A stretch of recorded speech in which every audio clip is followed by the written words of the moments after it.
Bonjour à toutes et à tous. Nous sommes ravis de vous accueillir aujourd'hui pour un nouveau webinaire sur une nouvelle thématique qui est la rémunération du contrat d'apprentissage. On va vous donner aujourd'hui tous les conseils pratiques pour réussir à déterminer la rémunération de vos futurs contrats d'apprentissage. Voilà, je suis Julie Schrader, je suis chargée de mission alternance promotion des métiers au sein de la région Grand Est et ce matin, je suis accompagnée de Jean-Baptiste. Bonjour à tous, Jean-Baptiste Sérinard, chargé de mission alternance et promotion des métiers pour la région Île-de-France. Et donc, nous sommes aussi accompagnés, donc en backup, nous sommes accompagnés de Stéphanie qui va nous aider donc à répondre à vos questions. Donc, pour vous expliquer comment va se dérouler ce webinaire, donc avec Jean-Baptiste, nous allons vous présenter les différents points importants qu'on souhaitait vous communiquer. Vous avez sur votre dashboard un onglet documents à distribuer. Donc, si vous dépliez ce petit onglet documents à distribuer, vous pouvez télécharger le support qu'on est actuellement et qu'on va vous présenter donc en format PDF. Donc, n'hésitez pas à le télécharger parce qu'il ne sera téléchargeable que lors de ce webinaire. Vous recevrez par la suite un lien avec le replay du webinaire. Par contre, le document ne sera plus téléchargeable. Donc, bon, je le répéterai quelques fois tout au long de la présentation pour ceux qui nous rejoignent en marche. Donc, n'hésitez pas à télécharger le document. Et puis, vous avez également un onglet questions. Donc, dans cet onglet questions, vous pouvez tout au long de la conférence poser vos questions et donc, on sera plusieurs à y répondre à l'écrit. On ne peut pas aujourd'hui, au vu du nombre important de participants, poser des questions à l'oral. Par contre, voilà, on pourra reprendre et répondre à l'oral à certaines questions. Et puis, si vous avez vraiment des questions très spécifiques sur des cas vraiment particuliers où ça nécessite peut-être qu'on ait plus d'informations ou sur des dossiers déjà en cours. On ne pourra pas y répondre aujourd'hui, mais on vous donnera à la fin de la présentation les coordonnées des personnes à contacter, votre conseiller emploi-formation ou votre chargé de mission alternance, de façon à pouvoir regarder un peu plus dans le détail vos cas pratiques. Voilà. Et puis, à la fin, quand on clôturera ce webinaire, vous allez également avoir un petit questionnaire de satisfaction qui est très rapide. Donc, on vous demande, dans la mesure du possible, ça nous aide aussi à pouvoir améliorer nos pratiques, donc de répondre à ce petit questionnaire. Donc voilà pour les infos générales sur ce webinaire. Donc n'oubliez pas de télécharger le document dans l'onglet documents à distribuer. Donc on va pouvoir commencer. Je vais laisser la main à Jean-Baptiste. On vous présente donc le sommaire aujourd'hui. On va faire un rapide rappel sur Atlas. Sur le contrat d'apprentissage, on rentrera dans le vif du sujet avec la rémunération. On vous présentera tous nos outils à votre disposition, comment effectuer vos démarches et puis tous les contacts nécessaires. Voilà, Jean-Baptiste, je te laisse poursuivre. Merci Julie. Alors, une présentation d'Atlas. Alors, je pense que vous êtes peut-être vous connaissez sûrement le fonctionnement d'Atlas, mais pour les entreprises qui peut-être se connaissent pour la première fois. Donc, les grandes missions d'Atlas vont être donc notamment de favoriser l'accès à l'emploi par la formation et de développer les compétences des salariés au sein des entreprises, hormis voilà, toute la partie également financement des dispositifs de formation, donc on a vu sur l'alternance, et les formations pour les salariés des entreprises que nous accompagnons.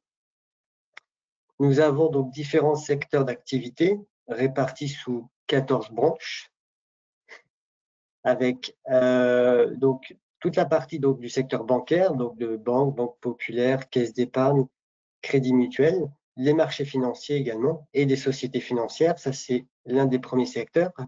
Le deuxième, ça va être sur les sociétés d'assurance, sociétés d'assistance, les cabinets de courtage et de réassurance et les agents généraux. Nous avons également les experts comptables et commissaires aux comptes, les bureaux d'études techniques qui représentent également les sociétés d'événementiel, les cabinets d'ingénierie et les cabinets de conseil, et puis les sociétés de géomètres experts et économistes de la construction. Donc, au national, on a un peu plus de 200 000 entreprises qui sont adhérentes à l'OpcoAtlas, ce qui représente un peu plus de 2 millions d'actifs en poste. Alors, une présence au plus près des bassins d'emploi, vous avez la répartition sur la carte, voilà, tout est en direct, qui s'affiche avec 11 antennes régionales, 29 représentations également, et puis c'est un peu plus de 360 collaborateurs, donc on voit bien qu'on couvre vraiment tout le territoire. Donc vous qui êtes connecté, vous devez forcément connaître un ou une conseillère qui vous accompagne sur vos démarches financement. Vous vous accompagnez également sur la partie développement des compétences de vos salariés et sur l'alternance. Et il y a également, comme je vous ai présenté tout à l'heure, donc des chargés de mission alternance qui vont être à la fois en relation avec les CFA sur chaque région pour accompagner, mais également voilà, participer au déploiement des actions et de la promotion des métiers.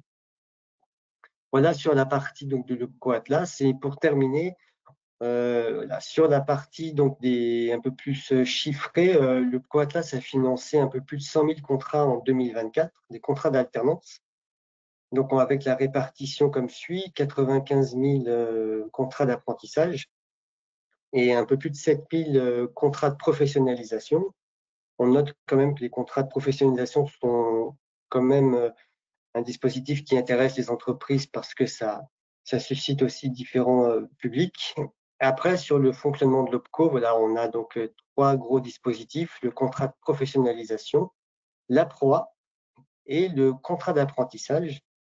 Après, avec quatre pôles distincts, la promotion des métiers, l'instruction des dossiers, le financement des dispositifs, que ce soit donc pour les salariés directement des entreprises, tout comme les contrats d'alternance, et puis un appui technique parce que en tant qu'entreprise, vous avez besoin d'avoir des conseils, un accompagnement au plus près. Voilà, encore une fois, vous avez des conseillers en formation dédiée. Si vous ne le connaissez pas, on communiquera jusqu'à la fin une adresse générique pour que vous puissiez également prendre contact avec l'antenne.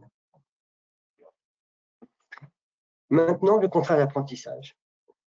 Alors, comment ce dispositif s'articule? Donc, je dirais que en premier abord, le bénéfice, c'est vraiment d'anticiper les recrutements à moyen terme et aussi à long terme, parce que le contrat d'apprentissage peut se clôturer par un CDI pour vous en tant qu'entreprise et pour le bénéficiaire. Donc, ça peut être une réelle plus-value.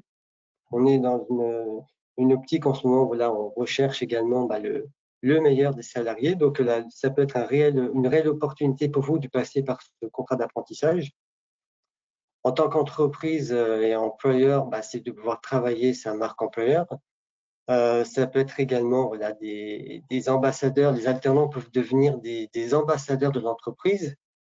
Alors, ça peut être, je vous donne un exemple, soit vous êtes présent sur des salons entreprises, donc les inviter à participer et à parler de votre entreprise auprès des publics. Il y a également la partie de donner sa chance, de donner la chance en fait aux débutants qui viennent d'arriver dans le monde professionnel, parce que c'est pas rien quand même de se former et de progresser en interne parce que des évolutions, les formations évoluent, on le verra tout à l'heure, et ça permet également de gagner en confiance et de viser un métier par la suite. Alors, recruter un alternant, donc il faut bien entendu que ça réponde à un besoin. Le besoin doit être clairement identifié pour vous, c'est-à-dire en termes de compétences, de fiches de poste, voir aussi ce que vous attendez d'un futur candidat. Tout est vraiment sur les marchés. La fiche de poste, elle doit être vraiment en lien avec le diplôme. Donc ça, ce sont vraiment les questions qu'il faut se poser en amont du recrutement. Parce que les diplômes sont assez différents. Les référentiels, c'est vraiment le contenu, peuvent avoir des attentes assez variées. Donc, c'est vraiment en fonction de votre secteur d'activité, de la taille de votre entreprise, parce que tout est vraiment en lien. Le rythme de l'alternance, est-ce qu'il va convenir à votre organisation? Chaque école va disposer d'un rythme d'alternance différent. Ça peut être 3 jours entreprise, 2 jours école, une semaine entreprise, une semaine école, à titre d'exemple. Donc, il faut vraiment vous informer sur ces informations. Est-ce que j'ai identifié un encadrant au sein de l'équipe? Une personne qui va pouvoir, comme le maître d'apprentissage, vraiment accompagner l'alternant, lui expliquer son poste, parce qu'il y a vraiment des critères, et voir avec lui comment on peut l'accompagner au mieux. Un alternant ne sera jamais seul. Et est-ce que je dispose des modalités financières et logistiques en capacité pour pouvoir l'accueillir? Là, il y a également donc, toute cette méthodologie à bien prendre en compte, mais à ne surtout pas hésiter à contacter l'OPCO Atlas si c'est la première fois que vous souhaitez recruter un alternant. Nous serons toujours à vos côtés pour vous accompagner et répondre à vos interrogations. Alors moi, je veux insister effectivement sur ce que tu viens de dire, Jean-Baptiste, parce que j'ai rencontré dernièrement beaucoup d'entreprises qui avaient déjà entamé un processus de recrutement en alternance, mais qui était déjà quand même poussé, c'est-à-dire qu'ils avaient sélectionné un candidat, etc. Et au moment de la simulation financière, se sont rendus compte que il y avait peut-être un reste à charge pour la formation, et puis qu'il y avait une rémunération finalement qui était un peu supérieure à ce qu'ils pensaient. Et finalement, en fait, ils ont dû se dire, non, en fait, on n'a pas les moyens. Donc, je pense qu'avant d'entamer toutes les démarches et de mobiliser et éventuellement de commencer les recrutements, c'est important vraiment d'identifier tous ces points qu'on vous a listés sur les besoins et surtout sur les modalités financières. Ça, c'est important. Donc, on va vous montrer différents outils et vous pouvez vous faire accompagner en amont avant d'avoir commencé le recrutement pour se dire, voilà, là, j'ai un vrai besoin et j'ai les possibilités, que ce soit humaines ou financières, de pouvoir prendre un contrat.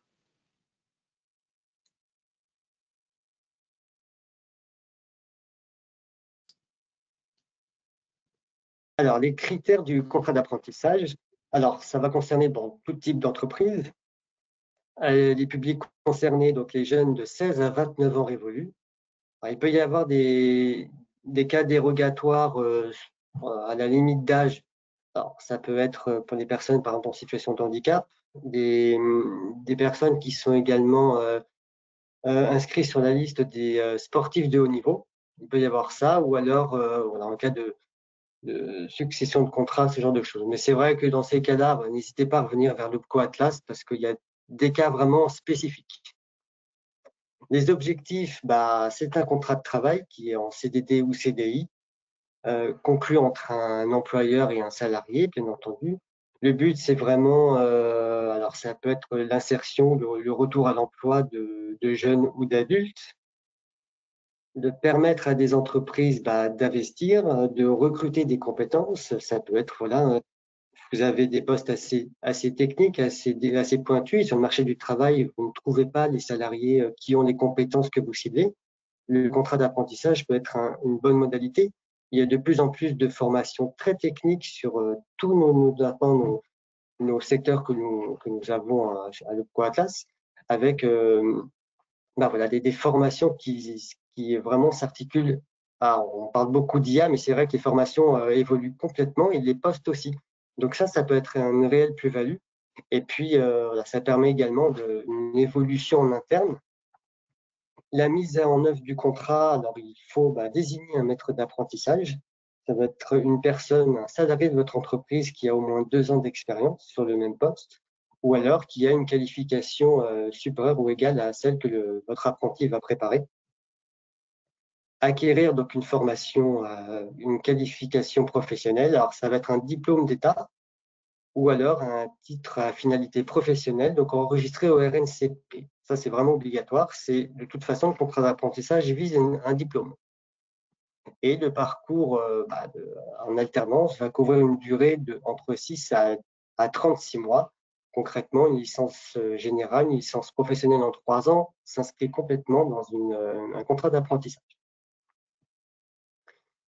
Voilà les critères. Et sans plus attendre, je passe la parole à Julie. Alors, effectivement, là, on va rentrer dans le vif du sujet. Donc, le sujet principal de ce webinaire, après les petits rappels sur le contrat d'apprentissage. Donc, le sujet qui est la rémunération de l'apprenti. Donc, Jean-Baptiste vous l'a dit, le contrat d'apprentissage, c'est un contrat de travail. La rémunération est donc un élément essentiel du contrat de travail et donc sa détermination, c'est bien relève de la responsabilité de l'entreprise. nous, en tant qu'opérateurs de compétences, on a des règles et on a des contrôles. Donc, lors de l'instruction des dossiers, on va contrôler certains éléments qui vont nous permettre de vous dire, là, le contrat va être bloqué parce que la rémunération n'est pas bonne, ou le contrat va être accepté avec une réserve, c'est-à-dire que vous avez la validation et un courrier d'accord, et à la fin de ce courrier d'accord, vous avez une réserve qui peut vous indiquer qu'il y a des modifications à faire sur la rémunération. Alors, si on est sur une relance de dossier, ça veut dire que sur certains critères, certains points, tant que vous ne mettez pas à jour les éléments demandés, le dossier sera en stand-by, entre guillemets. Et puis, d'autres éléments, quand le dossier est validé, mais on a une réserve, c'est pas parce que le dossier est validé, il faut quand même se conformer aux exigences de rémunération et à cette réserve, parce que si vous ne le faites pas, sachez qu'en tant qu'entreprise, vous engagez votre responsabilité et que voilà, il peut y avoir derrière des recours de la part de l'apprenti. Voilà, donc c'est pour ça que c'est un élément important. La rémunération, c'est un élément très complexe à déterminer, néanmoins très passionnant à déterminer, parce qu'on va mener un peu une sorte d'enquête, en fait. On va avoir besoin d'énormément de critères et de facteurs pour pouvoir déterminer cette rémunération. Donc déjà, la rémunération, elle va dépendre, je vais juste vous lister les quelques facteurs, elle va dépendre de l'âge de l'apprenti, elle va dépendre de la durée du contrat par rapport au cycle de formation, ça va dépendre également du niveau de formation préparée, mais également de la situation avant contrat de l'apprenti, c'est-à-dire est-ce que c'est son premier contrat d'apprentissage ou est-ce qu'il a déjà fait de l'apprentissage avant. Et ça va dépendre également de la convention collective et donc est-ce qu'il y a une grille de rémunération conventionnelle applicable au sein de votre entreprise. Donc, voilà les facteurs. Donc, vous voyez, il y a énormément de facteurs, ce qui fait qu'au sein d'une même promotion, les apprentis ne seront pas du tout tous rémunérés sur la même base parce que voilà, il y a tellement de possibilités différentes. Donc, premièrement, la grille légale. Donc, on a une grille légale qui est disponible. Donc, on va vous communiquer après où vous pouvez télécharger toutes les grilles. Et donc, la grille légale, elle est assez simple. On voit qu'elle varie en fonction de l'âge et on voit qu'on a des années d'exécution du contrat, première année, deuxième année. Et donc, on va progresser en termes de rémunération, on va progresser chaque nouvelle année calendaire d'exécution du contrat. Donc là, c'est la grille réglementaire, c'est vraiment la grille de base et on voit qu'on est sur des pourcentages de SMIC. Donc voilà, ça c'est la première chose. La deuxième possibilité, c'est la grille de rémunération conventionnelle, c'est-à-dire votre entreprise applique une convention collective particulière. De ce fait, vous avez sûrement une grille de rémunération conventionnelle qui est associée. Donc, c'est important de se baser sur cette grille-là parce que la plupart du temps, alors ça dépend, soit on a des pourcentages qui sont à peu près égaux aux grilles légales, mais dans certains cas et certaines conventions collectives, on va avoir des rémunérations qui vont être plus favorables et donc des dispositions conventionnelles plus favorables. Et donc, le principe, c'est qu'il faut appliquer le plus favorable pour l'apprenti. Donc, si le SMIC est plus favorable, on applique le SMIC, mais si les dispositions conventionnelles sont plus favorables, on doit appliquer les dispositions conventionnelles. Vous pouvez télécharger nos grilles de rémunération sur notre site internet, donc opco-atlas.fr. Vous avez un onglet entreprise, un onglet pour recruter un alternant. Vous allez sur l'onglet contrat d'apprentissage et vous allez avoir ce qu'on vous a mis en capture d'écran, contrat d'apprentissage, quel salaire. Et là, vous pouvez télécharger la grille de rémunération. C'est un fichier Excel et vous allez avoir des onglets, tous les onglets pour chaque convention collective. Donc, vous allez avoir l'onglet de la grille légale et puis tous les autres onglets qui vous concerneront. Il est important de la télécharger régulièrement, cette grille, parce qu'elle évolue.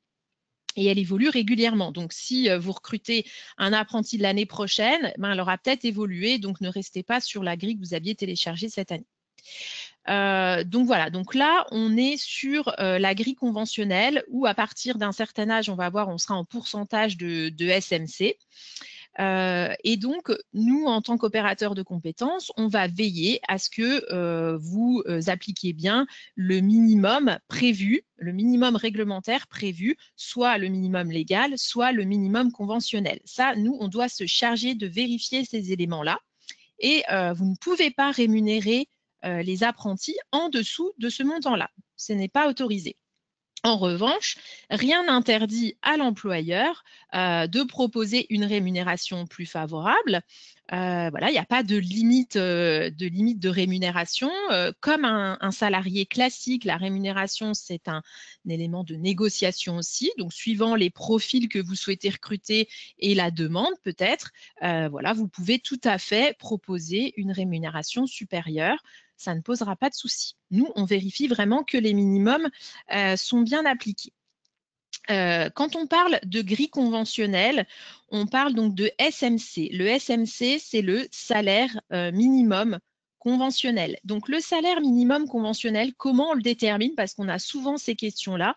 Mais en fait, c'est à l'employeur de le déterminer. C'est de sa responsabilité parce que le salaire minimum conventionnel SMC va être calculé en fonction d'une classification par rapport à l'emploi occupé par le futur alternant. Donc, on se réfère à votre convention collective dans laquelle vous avez une classification, une hiérarchisation et pour certaines branches, vous allez avoir des classifications, vous allez avoir des niveaux, vous allez avoir des coefficients ou des positions que vous allez devoir déterminer de façon à pouvoir savoir ce que représente le SMIC, le SMC, pardon, et de combien est le salaire minimum conventionnel. Donc ça, c'est vraiment la responsabilité de l'employeur. Nous, en tant qu'opérateur de compétences, on peut vous aiguiller. Forcément, on va vous dire, voilà, une personne qui prépare un bac plus 5, ce serait aberrant qu'il ait une classification de tout débutant et de quelqu'un qui vient d'obtenir le bac, par exemple. Donc voilà, il faut quand même qu'on reste cohérent par rapport à cette classification-là pour avoir un SMC le plus juste par rapport à l'emploi qui va être occupé. Voilà, on vous a montré donc à titre informatif des exemples de grilles de rémunération conventionnelles. Donc, vous voyez qu'elles sont plus ou moins complexes. Alors, on a par exemple la grille des agents généraux ou de la branche de la banque. On reste sur des grilles qui sont globalement similaire à la grille légale, sauf que vous voyez qu'on a des tranches d'âge, des années d'exécution de contrat, et qu'à partir de la tranche 21-25 ans, vous voyez apparaître pourcentage de SMIC ou SMC, ce qui veut dire qu'il faut appliquer le plus favorable des deux. Donc, à vous de faire le calcul à partir de 21 ans et de voir si le SMIC est plus favorable. Si jamais, dans certains cas, ça peut arriver que le SMIC soit plus favorable que le SMC, vous appliquez le SMIC et on va vous demander une petite attestation qui indique que effectivement le SMIC est plus favorable que le SMC. Dans tous les autres cas, il faudra appliquer le SMC. En ce qui concerne la grille de la branche des bureaux d'études, vous voyez qu'elle est plus complexe parce qu'on a des années d'exécution du contrat, on a des tranches d'âge, mais on a encore découpé ça en niveau de formation visé. Donc, on est vraiment sur le niveau de formation visé. Donc, si le jeune prépare un master, il vise un niveau 7. Donc là, on va regarder la sous-catégorie niveau 7. Donc, voilà pour les exemples de grilles conventionnelles. Alors, petite précision, parce que vous n'êtes pas sans savoir qu'il y a eu un décret assez récent qui a modifié certains éléments, notamment qui a prévu donc l'abaissement du seuil d'exonération des cotisations sociales des apprentis, puisqu'avant, les salaires qui étaient en fait jusqu'à 79% du SMIC brut étaient exonérés des cotisations salariales. Et ce seuil a été diminué puisque maintenant, on est passé sur 50% du SMIC brut, ce qui veut dire qu'au-delà de 50% du SMIC brut, il y a donc des cotisations salariales qui sont appliquées. De même qu'avant ce décret, il y avait une exonération totale d'impôts et de CSG, donc CRDS. Et aujourd'hui, eh bien pareil, il y a un seuil, c'est 50% du SMIC brut. Ça veut dire qu'au-delà de 50% du SMIC brut, le salaire de l'apprenti sera soumis à la CSG et CRDS. Donc, globalement, on constate qu'il y a une baisse globale du salaire net du fait de ces deux dispositions qui ont été prises. Donc, voilà pour le petit rappel. Maintenant, vraiment par rapport aux éléments de rémunération. Donc là, on va vraiment rentrer dans les éléments purs de rémunération. Ah ben, j'ai pas regardé les questions. Ça suit. J'enchaîne un peu. On t'entend plus là.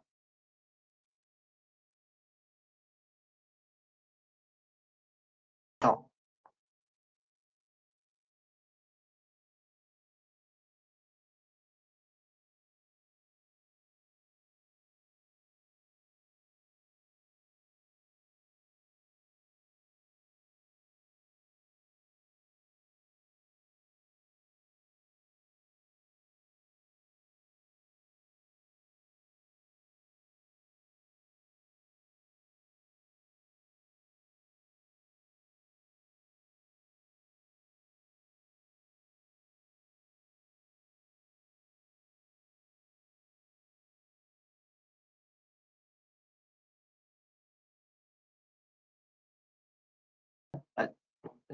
Julie, excuse-moi. On t'entend pas.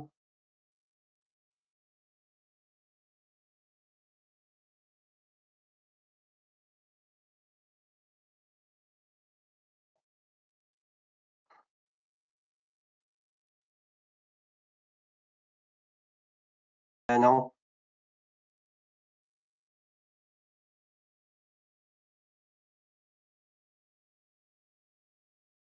Essaye sur ton casque peut-être si. Ah.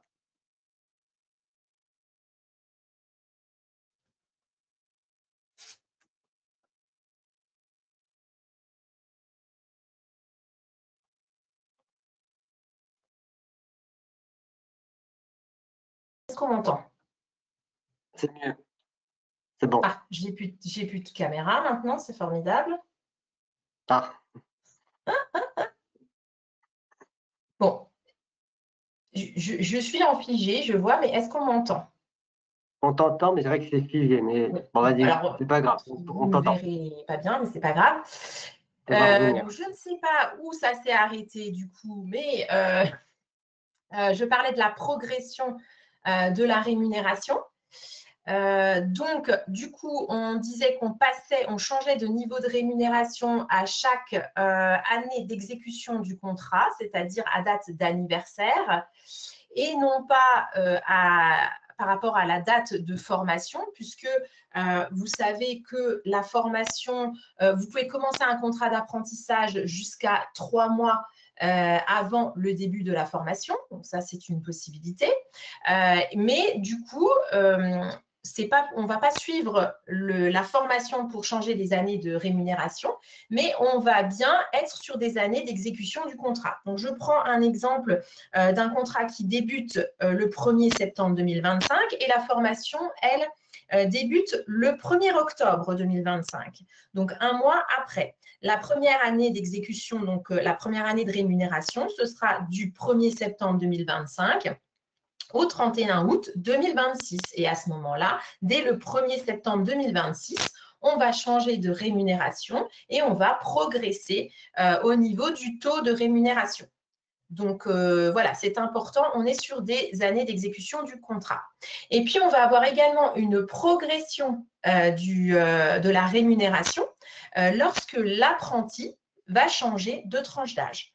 Donc, à ce moment-là, si l'apprenti a son anniversaire et qu'il change de tranche d'âge au niveau des grilles de rémunération, eh bien, il va falloir changer le taux de rémunération et vous pourrez changer ce taux de rémunération le premier jour du mois qui suit sa date d'anniversaire. Voilà.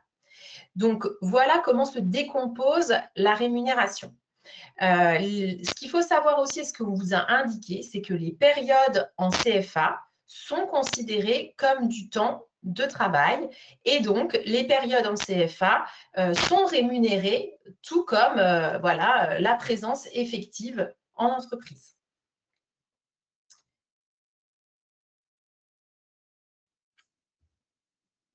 Alors, deuxième cas, on va dire plus particulier, c'est la conclusion. Là, on a vu quand le contrat était conclu et quand le contrat démarrait avant la formation.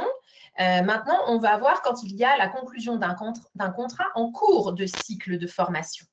Donc, on vous a donné un exemple. Donc, l'apprenti qui va préparer uniquement la deuxième année du BTS.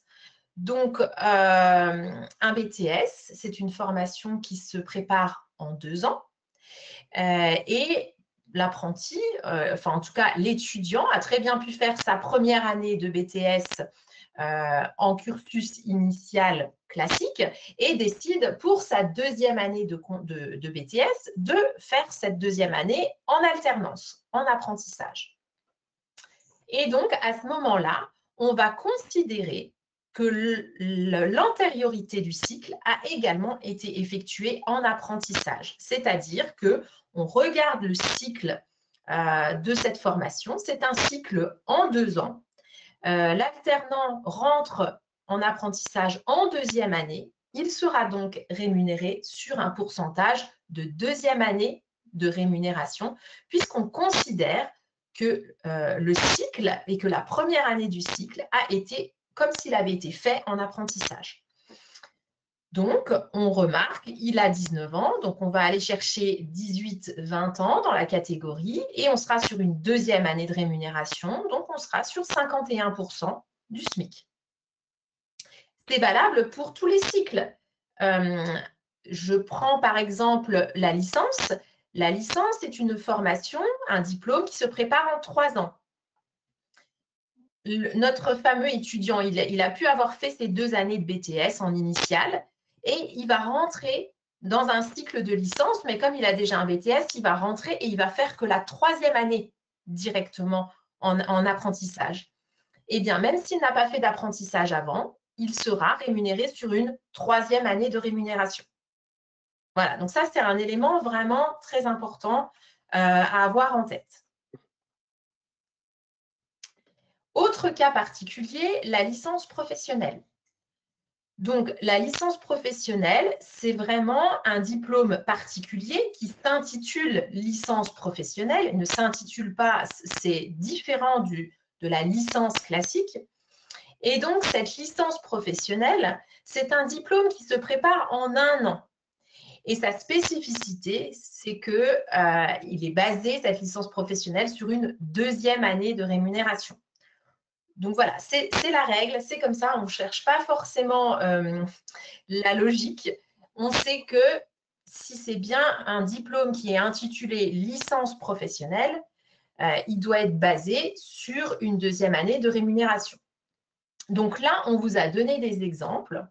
Donc voilà, d'une personne qui a 21 ans et qui prépare qui a fait un parcours initial à un BUT et qui va faire une licence professionnelle en 1 an.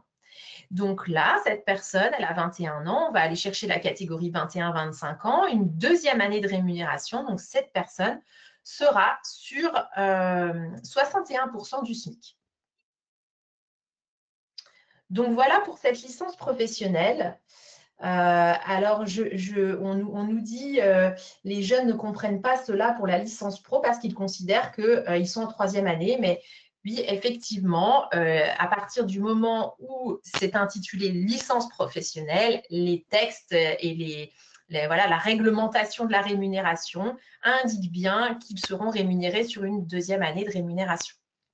Même si c'est compliqué à comprendre, on essaye aussi, nous, de leur transmettre de l'information et de leur donner le maximum d'informations sur la rémunération pour qu'ils comprennent un peu comment ça fonctionne aussi.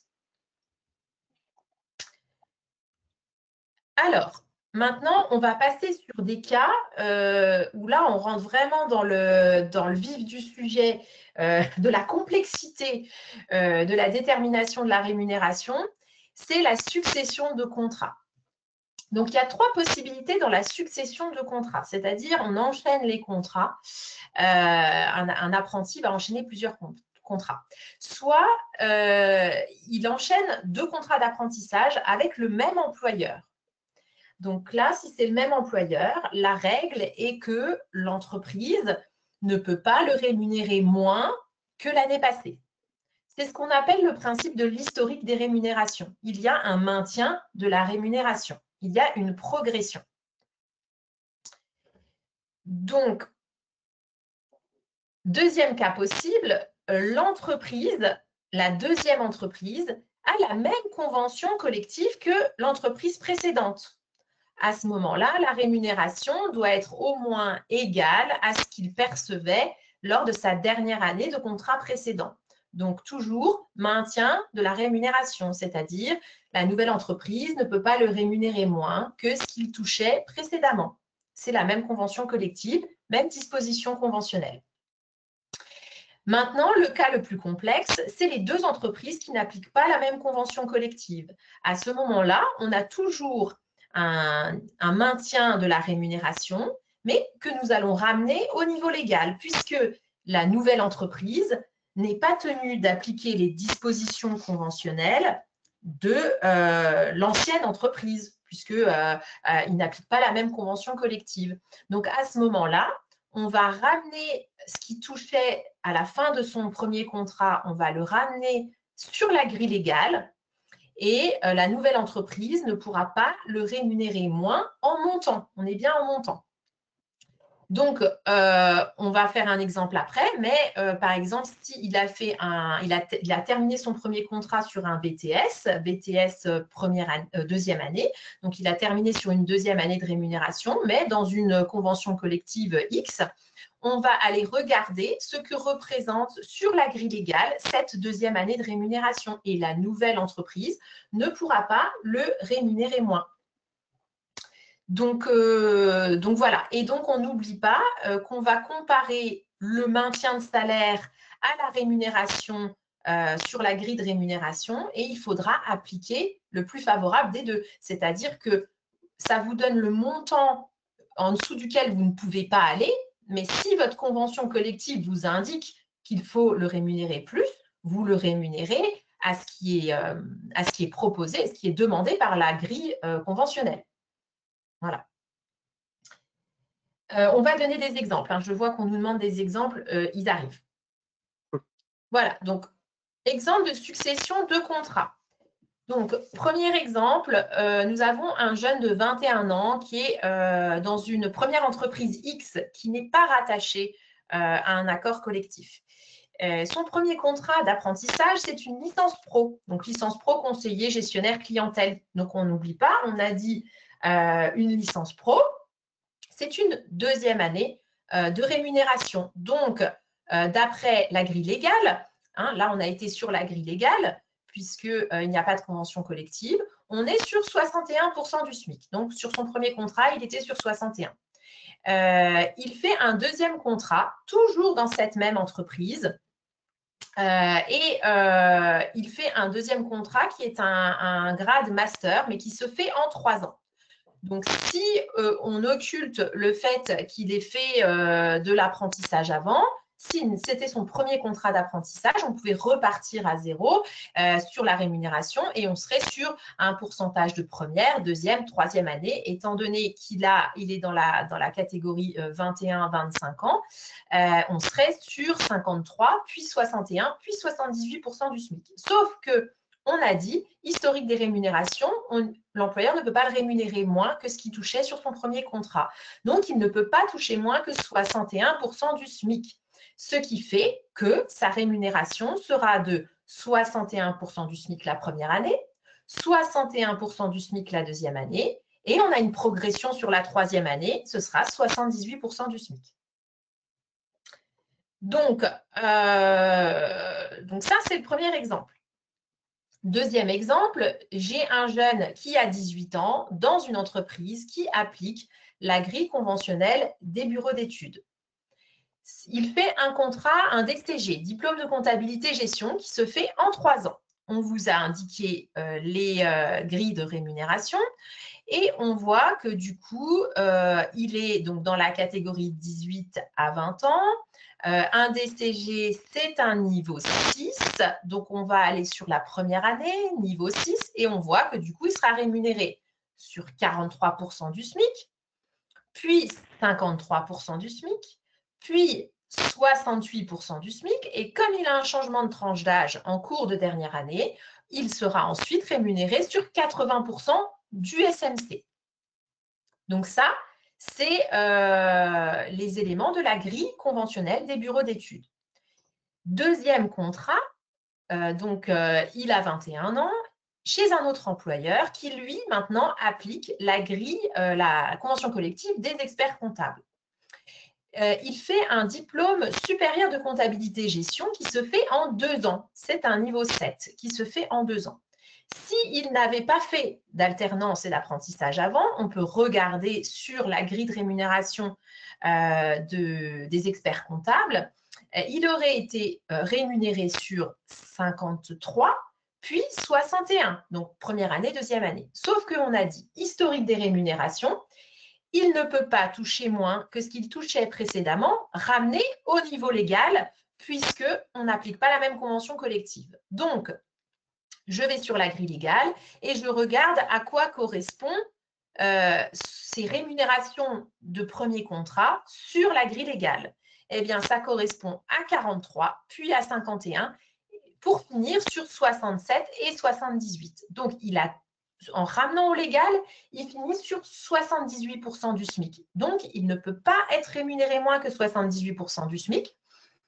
Et nous, notre grille, elle nous disait qu'on pouvait le rémunérer 53 et 61, ce qui ne pourra pas être le cas. Il faudra donc le rémunérer au minimum pendant ces 2 années de contrat à 78% du SMIC. Parce qu'on ne peut pas le rémunérer moins que ce qui touchait précédemment, ramené au niveau légal.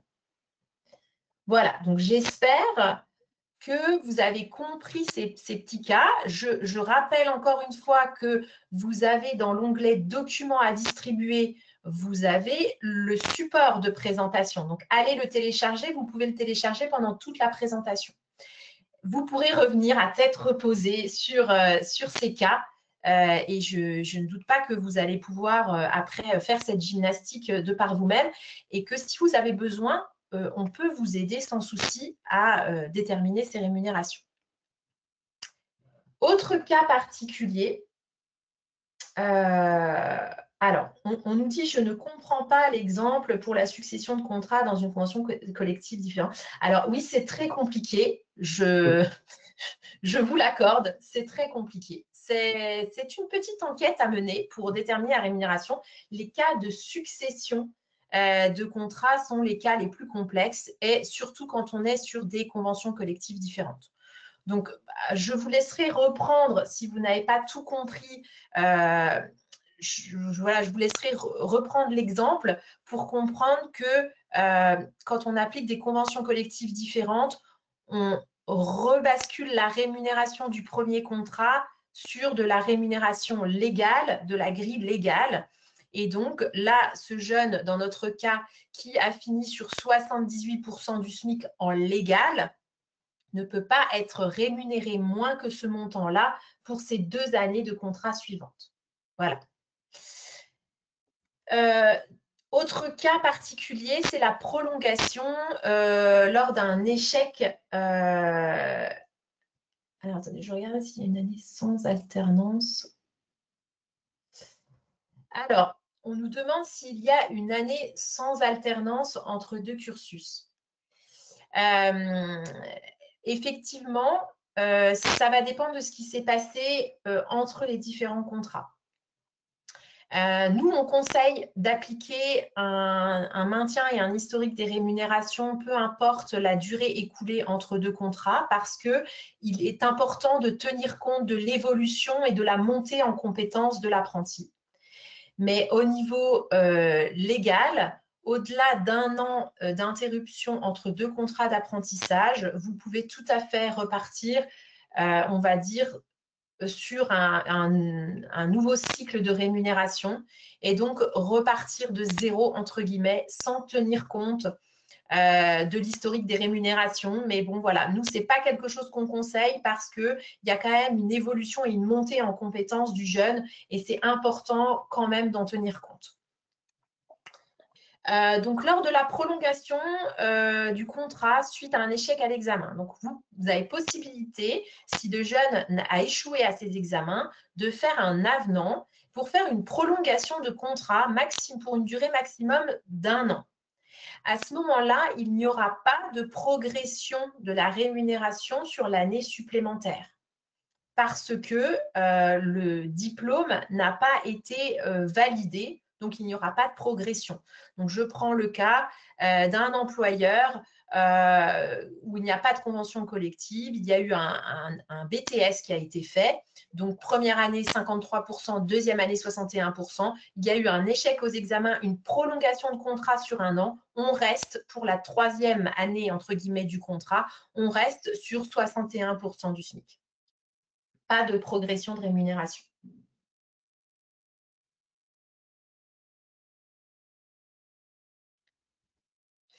Donc, voilà pour les éléments qui concernent vraiment la rémunération. Je ne sais pas, est-ce que Jean-Baptiste, tu peux me dire, tant qu'on est sur cette partie-là, est-ce qu'il y a des choses auxquelles on doit répondre?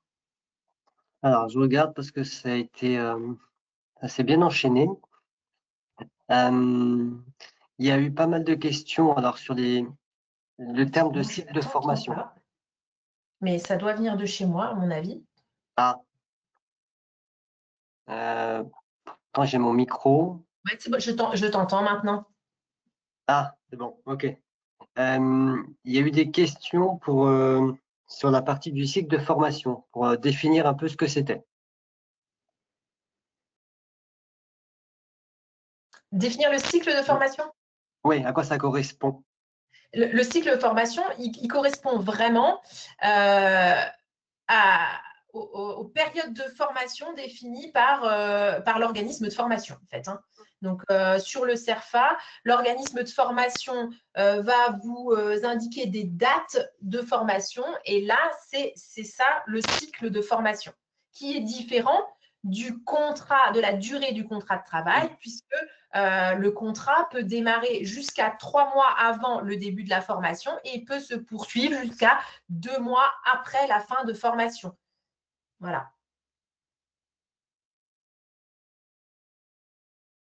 Alors, je rebalaye un peu comme ça. Alors après, il y a toute la partie sur les successions de contrats. Bon, tu es bien revenu. Je pense qu'en effet, le support est quand même. Bon, il y a des bons exemples, mais après, comme tu l'as dit, c'est assez spécifique. Alors après, on nous demande.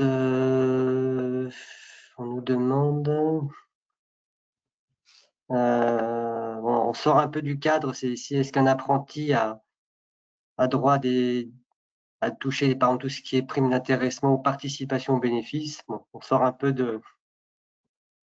du cadre. Bon, après, ce qu'il faut savoir, c'est que les apprentis sont des salariés à part entière de l'entreprise et donc ont droit aux mêmes avantages que les autres salariés.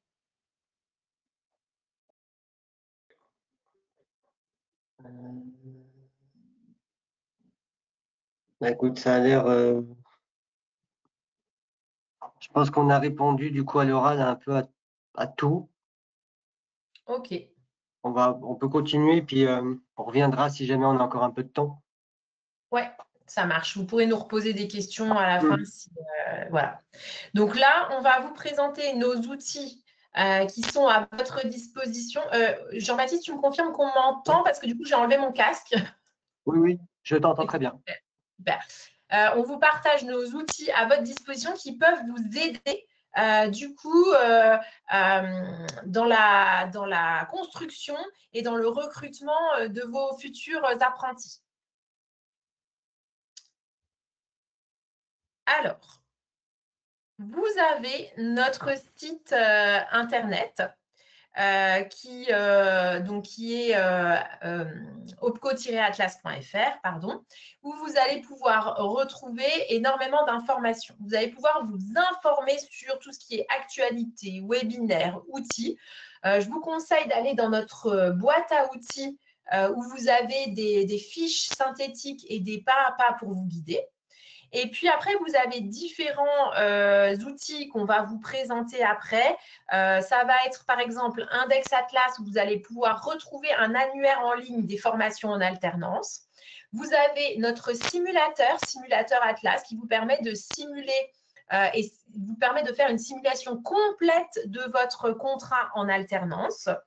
Et vous avez également Annonce Atlas, où vous allez pouvoir retrouver toutes nos offres, toutes les offres d'emploi, où vous allez pouvoir retrouver des CV de futurs apprentis, et vous allez pouvoir déposer vos offres d'emploi en alternance. Vous pouvez effectuer toutes vos démarches administratives, vous avez votre plateforme My Atlas Entreprise et vous retrouvez également des foires aux questions également. Et puis, on a aussi ce qu'on appelle Mentor Atlas, qui sont toutes les solutions clés en main pour vous aider dans l'accompagnement de vos alternants et dans leur intégration.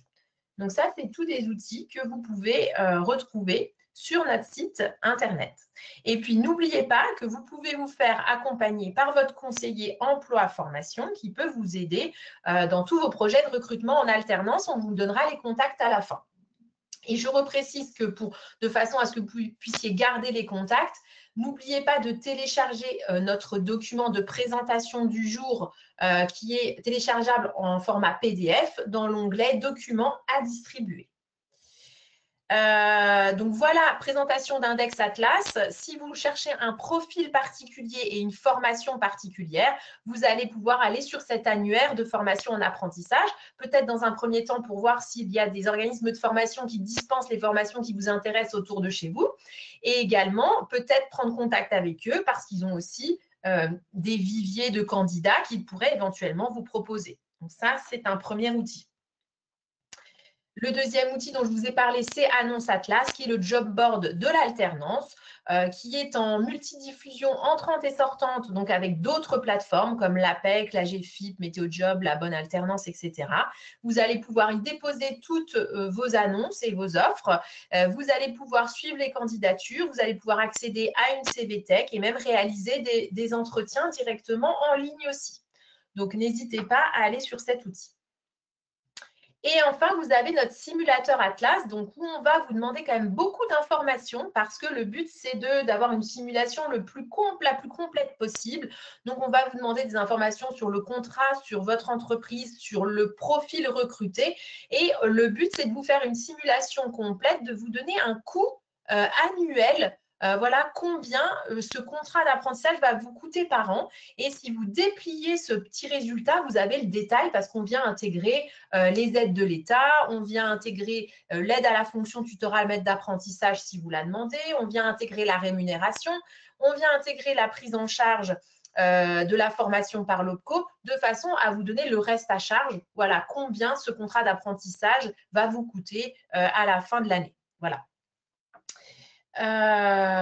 Voilà, vous pouvez également consulter, on met à votre disposition des guides alternance. Donc, on a créé 3 guides, un guide pour l'employeur, un guide pour le tuteur et un guide pour l'alternant où on a compilé et recensé tout ce qu'il faut savoir pour intégrer au mieux et organiser au mieux l'arrivée d'un alternant et le suivi de l'alternant dans l'entreprise, mais également en tant que tuteur, comment l'accompagner au mieux lors de son contrat et en tant qu'alternant, mais comment bien réussir son alternance. Donc, n'hésitez pas à aller les télécharger. Vous pouvez retrouver des clés et des outils assez intéressants dans ces guides. Et puis, voilà, on assure aussi la promotion des métiers. Il faut savoir qu'on a des sites jeunes dédiés à l'alternance et à la promotion des métiers. Donc, on vous a indiqué les 4 sites en fonction de nos 4 secteurs d'activité. J'assure mon futur, je compte, j'investis l'avenir et concepteur d'avenir, qui sont nos 4 sites dans lesquels vous allez pouvoir retrouver, qui sont liés à la bonne alternance et vous allez pouvoir retrouver toutes les informations aussi, notamment dédiées à l'orientation. Donc, n'hésitez pas, vous pouvez aussi y accéder. Voilà, je vais repasser la main à Jean-Baptiste pour vous expliquer les démarches en ligne. Voilà, je suis désolée, Jean-Baptiste, tu apparais tout seul. Ma caméra a décidé de ne plus fonctionner, donc je te laisse à l'écran. Les problèmes techniques, ça arrive. On ne t'en veut pas. Alors, comment effectuer vos démarches en ligne?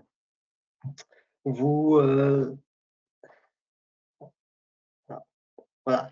Vous allez, donc vous avez tous, en tant qu'adhérents à l'Opco Atlas, un espace qui s'appelle My Atlas Entreprise, sur lequel vous allez pouvoir transmettre vos demandes de prise en charge, vos contrats d'apprentissage et suivre tous vos dossiers. Donc, ça va vous permettre de suivre également l'avancée de vos dossiers, voir où en est l'instruction. Tous les courriers de demande d'accord de prise en charge seront déposés automatiquement sur chaque dossier. Vous aurez également des demandes de courrier, par exemple, avec des modifications à apporter sur tel document ou un complément d'information. Donc ça, c'est vraiment sur votre espace qui est dédié. Vous pouvez accéder directement sur le site de l'Opco Atlas avec le petit onglet en haut à droite, My Atlas. Vous pourrez consulter l'historique de vos démarches, déposer vos factures et consulter également tous les règlements effectués par Atlas. C'est vraiment une démarche qui est 100% digitalisée et qui permet aussi une fluidité des dossiers, puis de pouvoir également avoir un gain de productivité, j'ai envie de dire. Vous pourrez également consulter tous les historiques de vos versements sur votre espace. Donc, c'est vraiment quelque chose qui est assez intuitif et assez rapide à bien avoir en main.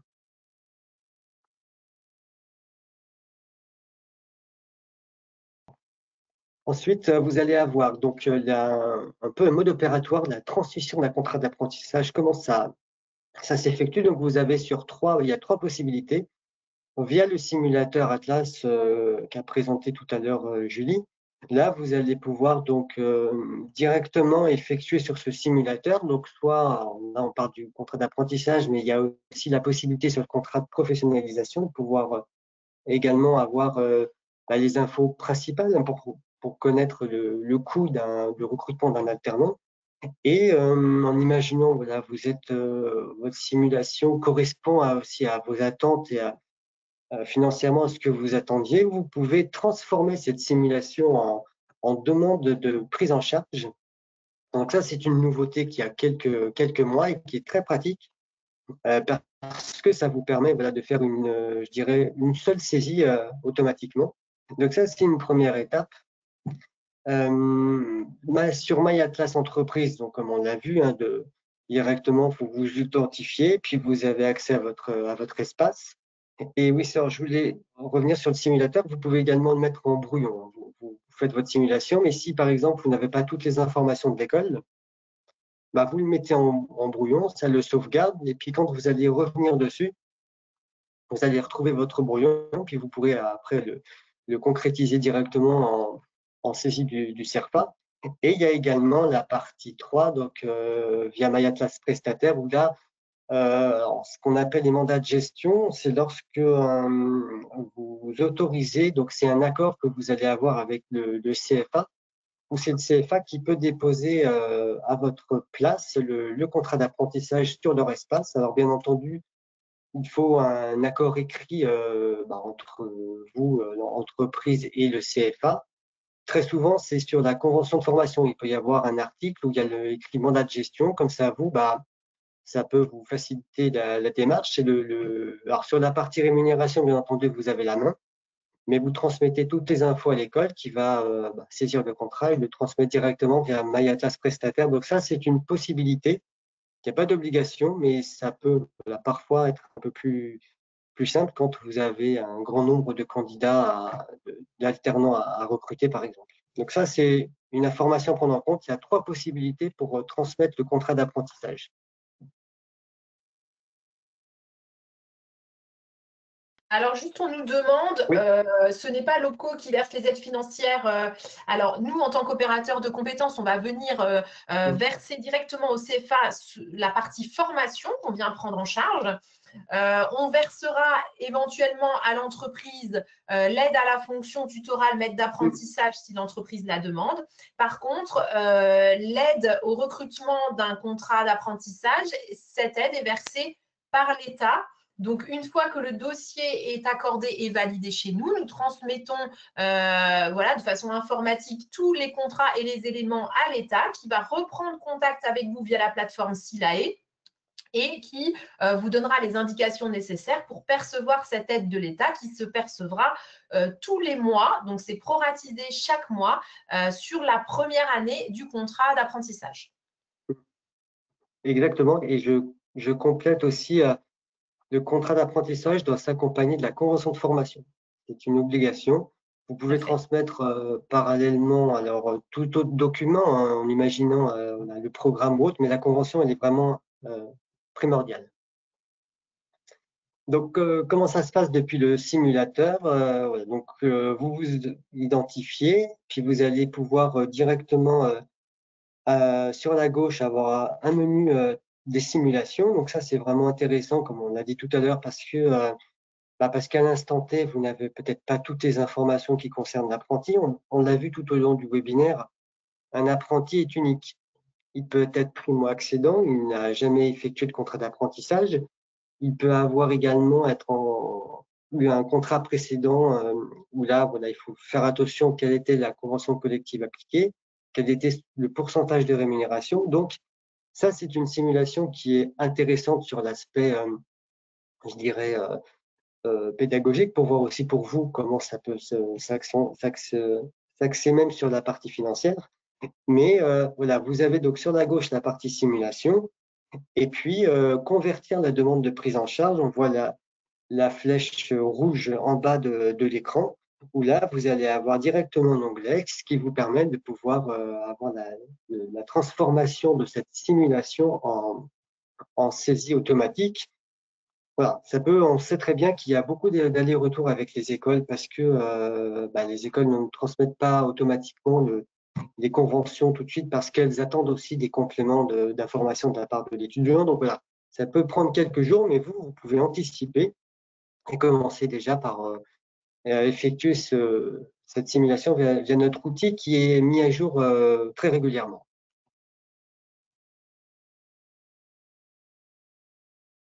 Alors, depuis MyAtlas Entreprise, donc là, vous avez la capture écran. Donc, pour ceux qui sont connectés, qui n'ont peut-être pas l'habitude, voilà comment ça se présente. Vous allez avoir un pavé devant vous avec les différents contrats qui s'affichent. Donc, que ce soit le contrat de professionnalisation, l'apprentissage. Et là, vous choisissez le dossier qui concerne votre demande.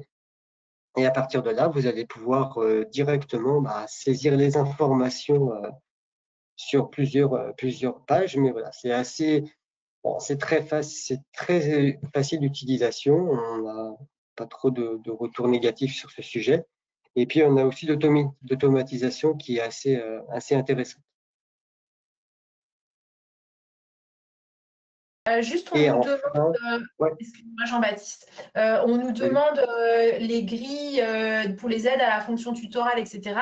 Tout ce qui est critères de financement, de prise en charge, vous retrouvez tout sur notre site internet dans les critères de financement. En fait, on a un onglet critères de financement et vous pourrez retrouver tous les montants, notamment qui concernent l'aide à la fonction tutorale, mais vous pouvez y accéder aussi depuis votre plateforme MyAtlas Entreprise où vous avez des petits pop-up qui concernent les aides et puis des foires aux questions également. Exactement. Donc là, comme je l'ai évoqué il y a quelques minutes, voilà, transmettre votre CERFA via un mandat de gestion. Donc, encore une fois, il faut vous rapprocher de l'école, voir si cette modalité peut vous convenir. Et en dehors de ça, voilà, chaque CFA a son propre espace, un peu comme vous sur MyAtlas. Ça s'appelle MyAtlas prestataire. Et là, donc, via un mandat de gestion, voilà, c'est avec la norme API CFA où il y a vraiment cette cohésion. Donc, ça permet ça peut vous permettre de, voilà, de transmettre un maximum d'informations, de contenu via cette plateforme. Donc, à vous rapprocher également de l'école concernée.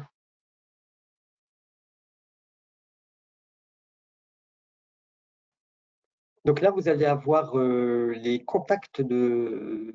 Alors, avant ça, vous avez donc la répartition de toutes les antennes qu'il y a en France, des antennes d'Atlas, tout en sachant encore une fois que vous avez dans chaque antenne des conseillers emploi formation qui sont vraiment en relation avec vous en tant qu'entreprise, qui vont vous apporter conseils, accompagnement, alors quel que soit le dispositif qui vous intéresse.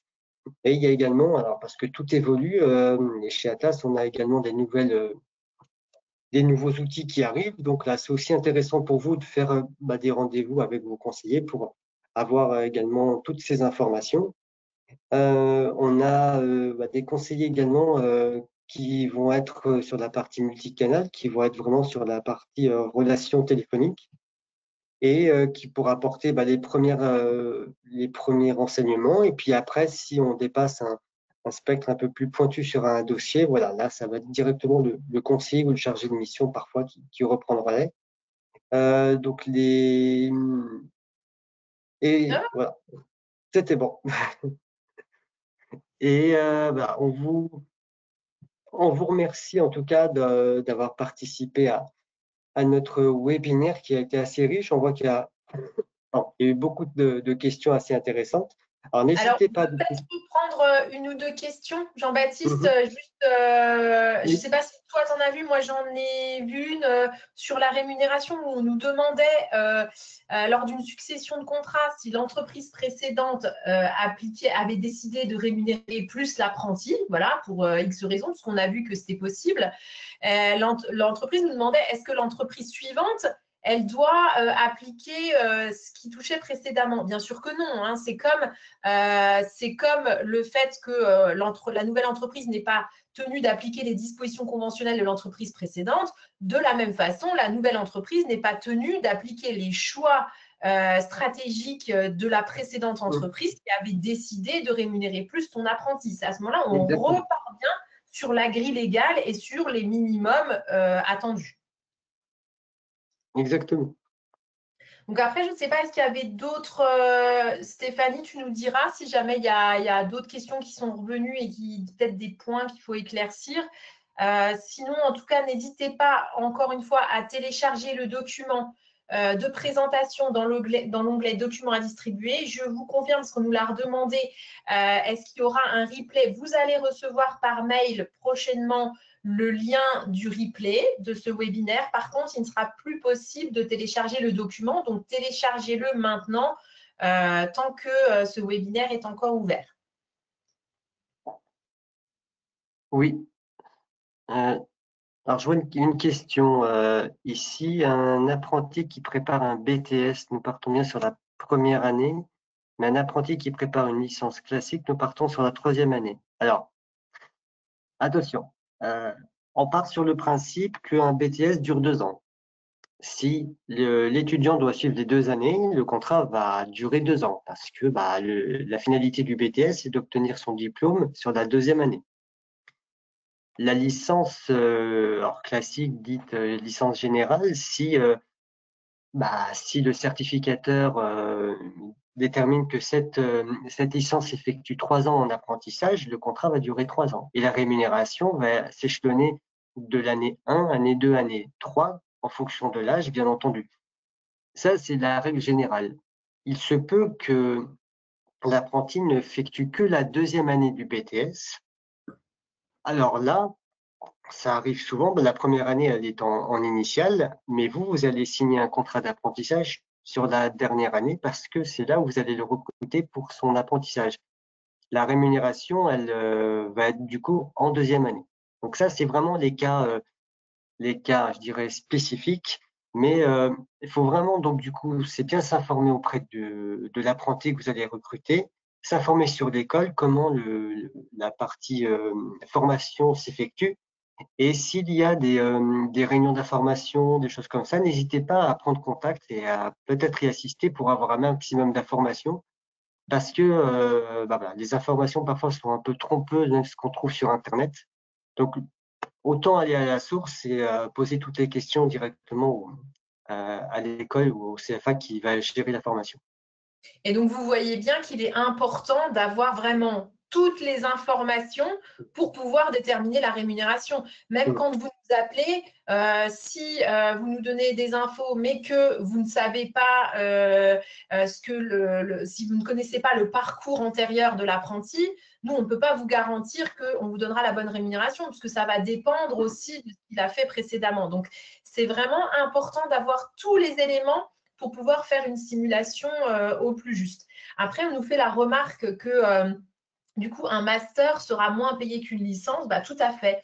C'est-à-dire que la licence étant un cycle qui se prépare en 3 ans, si vous recrutez un alternant direct sur 1 an, mais directement en 3e année de licence, vous allez devoir le rémunérer au minimum, hein, donc, même au maximum, parce que ça ne va pas au-delà, sur une 3e année de rémunération. Par contre, si vous prenez un master, alors si vous le prenez soit en 2 ans, parce qu'on est obligé de faire un contrat d'apprentissage sur la totalité du cycle de formation jusqu'à la fin, jusqu'à l'obtention du diplôme.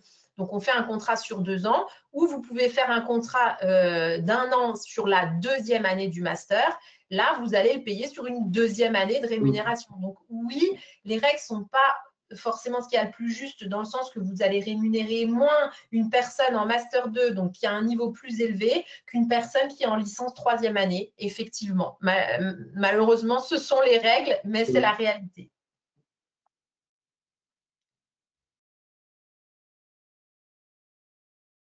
Et donc, on nous demande si un jeune fait un bachelor en 3 ans en alternance et qu'il a fini donc sur 78% sur sa 3e année, on confirme bien que ces 2 années de master, effectivement, ne pourront pas être rémunérées en dessous de 78%. Effectivement, c'est tout à fait ça.